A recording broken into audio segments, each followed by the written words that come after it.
Good evening and welcome to Focus On. I'm Edward Senek, and tonight I have with me a World War II veteran by the name of Harley Boughner, and he, believe it or not, served underneath Patton. Hello, sir, and welcome. Glad to see you, Ed. To the show. Thank you. Right off the bat, you served under Patton. I mean, that's got to be a conversational piece right there. You served under Patton. Did you actually get to see him? Did you get to meet him? I got to see him, I forget what it was, we were getting ready to move into Germany. And anyway, he was reviewing the Third Army, so he had us all lined up for about 3 miles. And anyway, we were standing in water over our combat boots. Your combat boots are about that high. But anyway, when he come along in his Jeep, like you've seen him on television, with his arms folded, he got right in front of us, he had the Jeep stopped, and he got out and he looked, come on, he looked the situation over and he got a hold of a colonel, he said, "Get those men out of that water." And I thought, now there's a man for it. They backed us up about 3 blocks. The line was crooked then, but we weren't standing in the water. And I thought, now there's a general for you. He was a great man. Was it good casting with George C. Scott? I mean, would you say he even looked like him? He did look alike. And of course, the general himself was older when you seen him up close, but he had about the same size and everything. And we knew that Patton was up there in the front line with us all the time. But like I said, I only seen him the one time, but you knew he was there. And he was there to address what? What was he? He was just reviewing the whole Third Army before we moved into Germany. He wanted to see how we looked, and we had all dressed up. We had our artillery with everything. But he just wanted to review the Third Army before we made that push. All right. Well, let's start at the beginning. Let's go way back. Your family life, growing up. Where did you grow up, and what was it like? I grew up here in Port Huron, Michigan. And anyway, my dad worked at Mueller Brass for about 40 years when he retired. But anyway, I went to Port Huron High School. That one was downtown. And anyway, it was December 7th, 1942, 1 year after Pearl Harbor. And when I got out of school at 2 o'clock, I went down to the old post office on Water Street, went up and enlisted for 3 years in the Army. I come home and I had to tell my parents. It just so happened that time they were playing Praise the Lord and Pass the Ammunition. And my mother started to cry, and I said, I'll probably be drafted in January when I graduate anyway. I was in the January class, and so then I kind of settled her down. But anyway, that's how I got started in the Army. So you chose, you went there and you signed up, even though a lot of people at the time were being called in. Was that something that all your friends or peers were also doing at the time? Or? Yeah, my closest buddy, he went with me that day, and he enlisted for 6 years in the Navy. So he was gone for 6 years, and I enlisted for 3. I enlisted in the Coast Artillery. I wasn't in the infantry at that time, I was in the Coast Artillery. So anyway, they put us on buses about, maybe 3 days later and took us over to Fort Custer, Michigan. And anyway, we were there about 3 or 4 days, and then they put us on buses and took us out to Camp Callan, California. That's about 10 miles out of San Diego. And anyway, that's where I started my basic training right there. So I took my 13 weeks of basic training, and after that they put me in special services, where I played baseball, football, and basketball. I had my own room in a barracks, and we used to eat the same food as the officers, only we ate in another room. And anyway, so I got $25 extra a month for being in special service, and I was in that for about 2 years. And I thought, well, I'm not doing anything with this war effort, so I went to my captain and I said, I'd like to volunteer for overseas duty. And he said, you sure? He said, because you can stay here the whole war, probably. And I said, no, I just feel I better do something. So he said, that's what you want. So they sent me down to Fort Bliss, Texas for 6 weeks of infantry training, and put me on the Queen Mary and right over in the Battle of Bulge, with Bastogne. That's where I joined Patton's Third Army, right there. And right in the thick of things. I mean, there was no, okay, sit back, watch what's going on, and then get accustomed to it. No, bang, right in it there, and that's where I seen they were loading dead Americans. They'd been shot or blown up, and anyway, they're loading them on trucks, and they were their faces were like wax. When it's freezing weather, it's in the dead of winter, but anyway, they're loading them on trucks just like cordwood, stacking them, and all that. And I thought that's the saddest thing I ever seen right there. But anyway, yeah, we went right into the heart of the battle right then, at Bastogne. And from your perspective, I mean, what stories do you have to tell in there? I mean, obviously, when mortar fire is coming, you never know where it's going to hit. But tell me, what was the experience like there? Foxholes and Well, and the such? When we were in the Ardennes Forest, after we left the Bastogne, we were in the Ardennes Forest for about maybe 3 months. And you dig a foxhole like maybe 5 foot deep, 4 foot by 4 foot square, and you put broken limbs over it, and then you put the dirt on, and then you put the snow on it. And they put 2 to a foxhole. So one guy is on 2 hours at a time, and you're down there trying to sleep, and you don't get any sleep at all. I imagine not. No, it wasn't worth the darn, really. But we were there about 3 months, and they decided then that about 2 o'clock in the morning, they'd take 1 out of each foxhole and go back and get some warm food. So we went back about 3 miles, and anyway, there was no shooting or nothing. It was quiet in the middle of the night, and they give you pancakes, put them in your mess kit, give you a hot canteen of coffee. You slop half the coffee out trying to get back to your foxhole, but that went on for about a week, and then the Germans figured that out. They started lobbing them mortars in the middle of the night, so that was the end of the pancakes. No more pancakes. Just K rations? Back to them K rations. I don't know if you ever eat them, but I'll tell you that. Oh, I did. What Well, they're terrible. You consist of? get the cheese one. It's like eating a piece of sponge, honest. And you got a pack of cigarettes in there with 4 cigarettes in there. Now, I didn't smoke, so I just give them to my partner there. But anyway, and of course the K ration is a dinner that it could be eggs, or it could be anything like that. But hey, when you're hungry, you'll eat anything. But after a while, you get used to them. But I wouldn't recommend it every night, I'll tell you. But that's what you live on there is K rations, you know. I can't tell you how I'm honored to be here speaking with you, and nor could I tell you what I would do in those circumstances. But how old were you out there when you were fighting? Was 19? I was 19. And did you ever get used to it? I mean, I don't know if you can, do you? You never get used to it, but you're all the same. Your guys are all about the same age and that, you know. And if you got somebody in your outfit that's 25 or 26 years old, we used to call them a grandpa and that kind of stuff, because they're older. We're only 19, and they're in their late 20s or middle 20s, you know. So, it was interesting, really. But no, you're scared all the time, you know. That's all there is to it. And then I want to approach this story that you told on Visions for the Future, where actually you took over a town, and you were guarding a block. Everybody had a city block to guard, right? Well, what happened? Let's get to that point. Okay. Well, Pat loaded us. He used to load you on those big Dodge trucks and maybe drive 100 miles, and he'd hit them again. The Germans were scared of Patton. They never knew where he was at or what he was going to do. But they put us on the trucks, and we took this little small French town. And anyway, they put 3 guys to a house, and every other house just to guard it. And the Germans had already left the town. But anyway, they put 3 of us in this one house. We went down the basement of this house, and we found these great big bottles of French champagne. And the 3 of us, we started drinking, and we really got drunk, really drunk. But anyway, so we passed out, and we woke up the next day, and in the afternoon, we didn't know the Germans had retaken the town. And anyway, so we wake up the next morning, we hear all this German talking upstairs, so we had to surrender. All they had to do was drop a hand grenade down, and they got all 3 of us. But so anyway, they did take us prisoners. We had to give up. That's all there was to it. But we never had a choice. But I was there 8 days. Prisoner of war, 8 days. 8 days? 8 days, yeah. What happened during that time? Well, during that time, anyway, we were in a stockade with, there was probably about 20 barracks is what there was. And anyway, we were in this barracks, that's 3 guys, and anyway, one of the guys of the 3 could speak Greek. Well, the next building over there was Greeks in there, about 20 of them. So this guy went over and talked to him in Greek, and he comes back and he said, "We're invited over for supper tonight." And I said, "Supper?" "Yeah." He said, "We're going over." So we go over there. They got this great big old bent-up kettle on a stove they'd made, handmade, and they had potatoes in there, and they had carrots and all that. And anyway, they were cooking dog. They cut up a dog. Now, I don't know where they got the dog at, but they were cooking it. And okay. Anyway, so one of the Greeks handed me a plate, and it was dirty and cracked, so I wiped it off in the front of my uniform.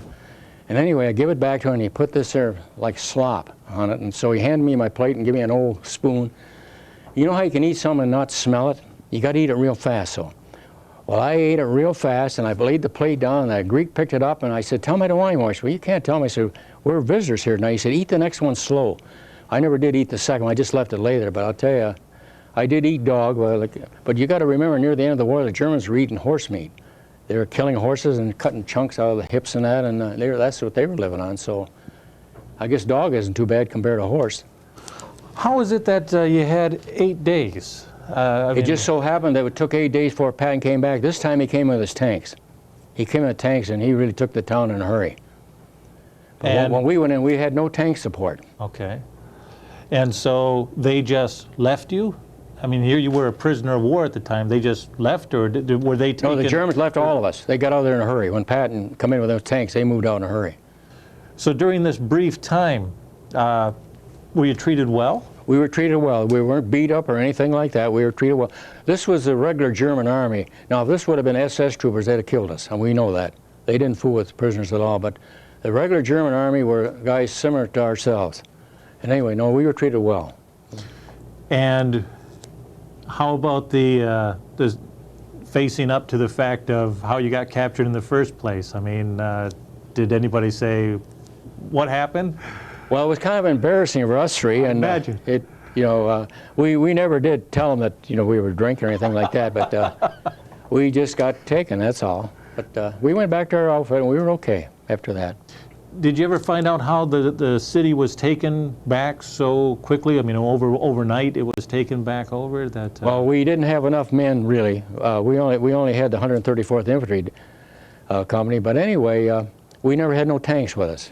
And when you got tank support, and he had the 2nd Armored Division, when they bring them in, those guys didn't fool, I'll tell you at all.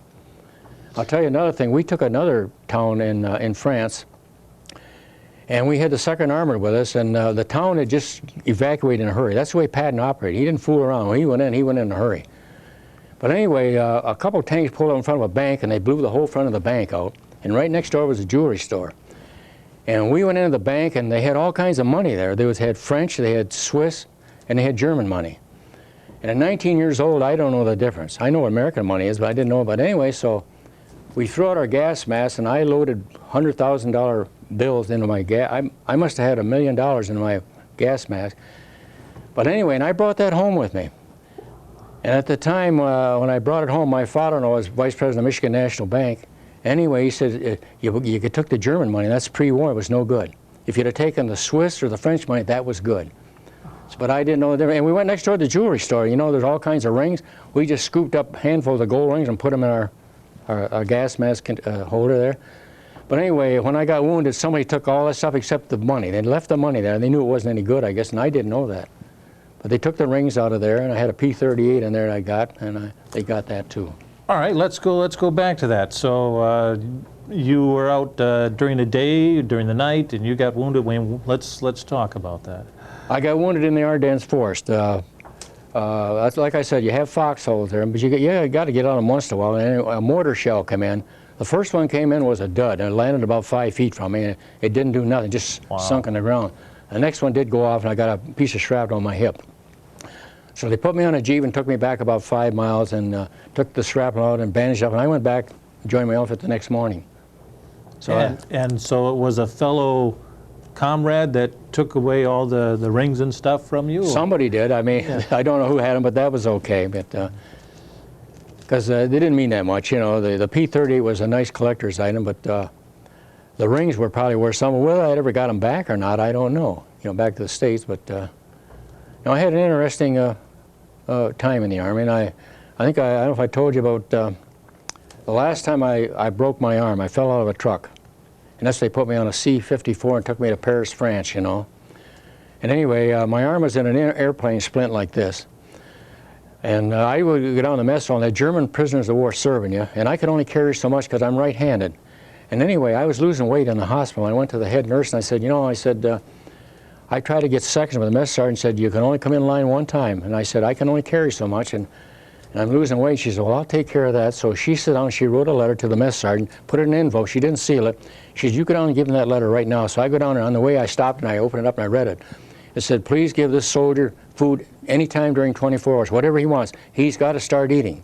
So I go down there and I knocked on the door of the mess sergeant's building there. And he come to the door and he read it and he said, he was mad at me. He could have killed me if he wanted, if he could have got away. But he said, get in here. And he brought me on a whole great big platter of pork chops. I mean, he just fed me, and he was so mad at me, he would have shot me if he had a gun. But I went down there every day, and I started eating better there because he was forced to feed me, you know. But it was also interesting to hear that the German prisoners of war were serving you. I didn't know anything about this. So. Yeah, that they were used in the kitchen. They were and they loved because they could have all they wanted to eat. And at 6 o'clock, they were all done, and their lieutenants and I used to march them inside the combat. They out there marching. They were pretty good-looking soldiers, you know. But they were glad to be captured because they were eating well, you know. And they didn't mind working in the kitchen at all there. But it was good for them. So when you broke your arm out of the truck, were you in combat situation? It had to be taken back to reserve area, or I was taken back where they put me on a plane and flew me to Paris then. okay. And while I was there, they gave me a pass, 1 day pass. So I got my pass, and I'm walking down the streets of Paris, and there was a photo place there, and I went and got my picture taken. I thought, I'll get a picture taken. I'm going to be here for a while. So about 4 o'clock, I went back to the hospital, and they said, "Where you been? We've been looking for you all day." And I said, "Well, you gave me a pass." And they said, "You're going home." I said, "Well, I got a picture. I'm going to pick it up tomorrow." And the guy said, "We'll pick it up at World War III." I never did get the picture, you know. So they loaded me on a plane the next day and took us to New York first. And we were there about 3 days, and there was a millionaire who used to pick up wounded soldiers every day and take them in his limousine to the racetrack. He'd give you a $10 bill, and he'd tell you how to bet on horses. So he gave me my $10 bill, and of course I didn't win anything with a 10, but anyway, it was nice for him to do that there. He does it every day. So anyway, they loaded a bunch of us on the plane, and they dropped everybody off in Cleveland, to the hospital, but me, and I went on to Percy Jones in Battle Creek. That's where I finished up there. But that was for the shrapnel in the leg, though, wasn't it? No, that was for the arm. But you went back after. I mean, you said you finished up in Battle Creek, but then you went back to the Army and got your leg injury, right? Your thigh injury, or well, no, I got that in the Ardennes Force. That was after we had the Battle of Bulge there. We went to the Ardennes Force, and we were in there. So that happened first. Yeah, the wound come first. The wound came first. Okay, come first. I didn't know that. And right. It's getting smaller each year. It's down to almost nothing now. But so I don't even think about it anymore. But then on the wound of your leg, then they just waited till you healed up and shipped you back. There was no talk about sending you home. And then I went back in combat the next morning. The next morning. Yeah, you're able to move because they needed help there, you know. But it worked out real good for me. So through all your experiences, is there any other experience that you had, whether being fighting or the moments that you had to relax in between that you wish to share? Well, one of the things that Hitler had a resort up in the mountains in Germany. You probably heard about that, but it was a real fancy place. And anyway, we took that there. No German soldiers around, but anyway, they put me on guard down at the mouth of it there, down at the bottom of the mountain. I had a Browning automatic rifle, and they gave me a 4-hour shift. So I'm down there by myself, and about an hour or so later, I hear this plane coming, a small plane. Anyway, I looked aside, and it had German markings on it, so I know it was a German observation plane. So the guy cut his engine, and he's going right over me about 50 to 75 feet. And of course, I pulled the BAR and kicked the safety. I could have shot him easy. He looked down at me and seen me, and he kicked that motor, and he got out of it, but I could have got him, and I didn't shoot. And anyway, I never told my officers or nothing about that. I went back and I never said nothing, but I always wondered, should I or shouldn't I? I could have shot him easy. I wouldn't have missed him with a Browning automatic rifle, but I let him go. But, just one of those things, you know, that you think, should I shoot him down? The war was almost over, and I let him go. But when he seen that BR on him, boy, he kicked that motor and he got out of there in a hurry. But he didn't go up where the resort was. He got out of there quick, you know. But now, in the towns that you did go and, excuse me, and take over, did you have civilians come out and celebrate, or any type of run-ins with the townspeople? Well, one town we took, and we didn't know if it was, they had salt mines under the city. And anyway, so we had to go down to the salt mines and check them out, and there always down there was women and children, no men, no young men at all. And anyway, we had candles, we were down, they were scared to death we were going to kill them, which we weren't. I mean, they were crying and screaming, and we tried to settle them down, but anyway, it was hard to see down there because all you got is these little candles. But anyway, they found out the American soldier wasn't there to kill them. We were seeing if there was any soldiers. There was no soldiers there at all, but just the town people is what it was. But they were so glad we never touched them at all, you know. But it was things like that, you know, that you run into. But when we did cross the Rhine River, I kind of chummed up with a guy from Chicago, and he was about 5 foot 1 inch tall. And of course, me standing beside him, I looked like a giant. And we were buddies. And so the night before we crossed the Rhine River, well, what they had was 4-foot footbridges. They hooked them together, the engineers, and you had to run across from the other side. It was about a 2-block run.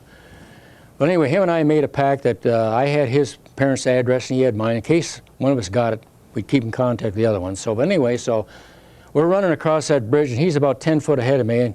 And of course, he's running ahead of me, and they got the other side zeroed in. Snipers are shooting where we come off on the other side. But anyway, he made the cross, and I'm running across, and they must have thought I was a monster because they were trying to get me. I had a BAR with me. They like to take them automatic weapons out. But anyway, so I could see the bullets hitting the sand on the other side. But anyway, we ran through them. We got through them, and we got in the town about 2 blocks, and we're running down the street zigzagging. He's running ahead of me, about 10 foot ahead. And all at once, he stumbled and he fell and he rolled over in the ditch, and I rolled over beside him. And I said, "What happened?" He said, "They got me." And I said, "Where?"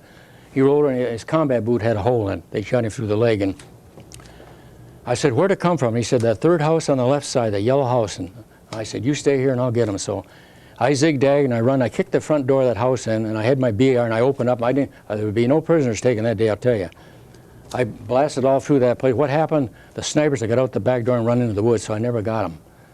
But anyway, I went back to him, and he was going to be all right. And I said, "You're lucky. You're going back to England and sleeping all them nice, clean white sheets, you know, and I'm still here, you know." But anyway, so we never had to contact each other's parents, you know. But what about him? Did you ever get to... I lost his address, and I think he probably lost mine, 'cause I never heard from him again. But anyway, I know he made it, you know. Right. And we had a first sergeant of his name was, I don't know what his first name, but we called him Buster Brown. He was a great big guy, probably about maybe 27, 28 years old, career soldier is what he was. And anyway, if people were wounded out in no man's land, he would crawl out on his belly and drag them poor buggers back in. They'd be crying and screaming, and he'd bring them back in one at a time. And to be honest with you, us guys were too scared.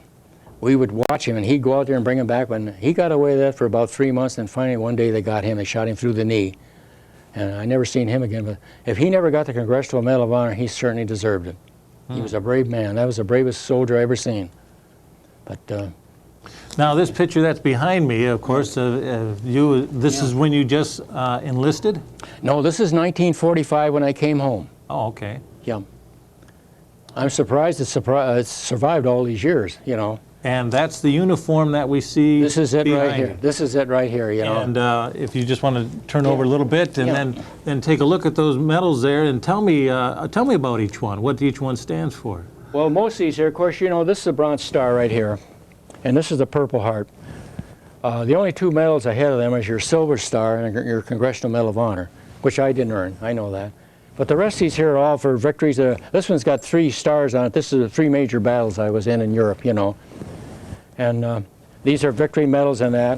And of course, this is a good conduct medal. That's the first medal they give me when I landed in England. For being a good boy on the boat and all that, they give you a good conduct medal. Of course, this is a combat infantryman's medal right here.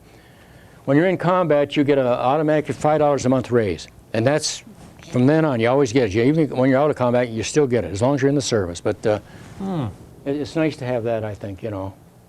But yeah, the uniforms, the brass buttons have dropped off here over the years, you know. But and the Silver Star recently came? No, the Silver Star. I mean, the Bronze. the Bronze Star. No, the Bronze Star here and the Purple Heart. Debbie Warden, that's in charge of Veterans Affairs here in Port Huron, she went after those here about 1.5 years ago.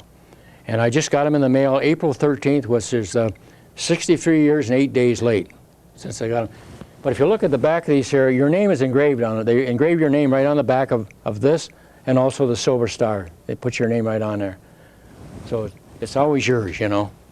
But okay, so you're now back in the States. Where does life take you? Well, I was at Battle Creek Hospital there for about 3 months. And anyway, I was getting ready to get discharged, and you have to go and be examined, and they check me out, and then you go and get your teeth checked. Well, I went in this here building there. They got about 20 dentists, 20 chairs there, so I wait in my line, and I seen the guy ahead of me was sitting in the chair, and they were pulling his teeth out one at a time and laying them on that glass and shoving batten up in there, you know. And I thought, boy, this dentist is getting carried away with his job. So anyway, I sit on the chair and I said, do I have to have my teeth fixed here? And he said, well, if you don't, you got to sign this release slip. I said, give me that slip. I'm going to get them fixed back home. So I signed and I got out of there. And they give you your last pay. They pay in cash, you know. And so then I came back to Port Huron and went to junior college here in Port Huron. And Port Huron College had its first and only football team in 1946. And I was a member of it. We had 25 guys out for football. We played 10 games, we lost 10 games because we were playing larger schools, you know. And that was the last year they had a football team at Port Huron Junior College. And we never won a game. And then your job, what kind of profession did you get into? Well, like I said, I went to junior college, and I ended up working at the Portland Paper Company over here, which is now E.B. Eddy, you know. And I ended up as a maintenance supervisor there on the day shift. And I retired, it'll soon be 23 years this October 1st I've been retired. And your family, you know, about your son, Shane? Yeah, I had 4 sons and a daughter. Okay. Tell me about them. They're all doing fine. Shane passed away about 1.5 years ago. He used to talk on the radio station downtown, WHL. He was, they called him Shane B. They never did know his last name because they can't pronounce our last name, Boughner, anyway, you know. But anyway, he was on there, I guess, for a couple of years while he was going to junior college. And given the weather in the morning and all the things that happened in the paper, he'd read the Free Press early in the morning, and he could tell you about what's going to be in the news. But anyway, then one boy lives in Bay City, and my oldest son lives out here in Henry Street in Portland, and my daughter lives in Tennessee. And they've all got family. My daughter was our babysitter because I had the 4 boys, and she was the oldest. So she was our babysitter, and she told me when she graduated in high school, she said, I'll tell you one thing, when I get married, I will never have boys. What she had 4 sons, no girls. But no, they're all doing real good, you know. And I just remarried almost 3 years ago to, used to be Wanda Chisholm, and she was married. She lost her husband about 6 years ago. And anyway, her and I have known each other since well, my folks lived in a downstairs apartment. Her folks lived upstairs on Military Street. So we've known each other for 80 years. So we got together here. It'll be 3 years in October, and we're real happy. We're doing real good, you know. And I heard the story that the house that she was born in was also your house too. Yeah, we lived downstairs apartment, and they lived upstairs. So that's amazing. Yeah, it is. We've known each other all our life, and our families all know each other, you know. And so it's working out real good for us. And she's a real nice lady. Well, I really appreciate, Harley, you coming here and telling me about your stories that you had, and it sounds like quite fulfilling, and you have my respect and my praise. I mean, I just, you know, I think about everybody that have gone through those type of experiences, and I know that it's amazing what you've been through. Well, I guess I was pretty lucky because a lot of them didn't make it back, you know that. And, but I'm going on that trip this October. We're going to Washington, D.C., all veterans, and we're going to go to we're going to the White House, we're going to Arlington, we're going to all the war memorials. This October, we're leaving the 16th of October through the 21st, and so I'll get a chance to see everything there, you know, which will be great for me. Indeed. Yeah. Again, thank you very much. Thank you very much. And thank you for joining us here on Focus On. I'm Edward Senek. Have a good evening.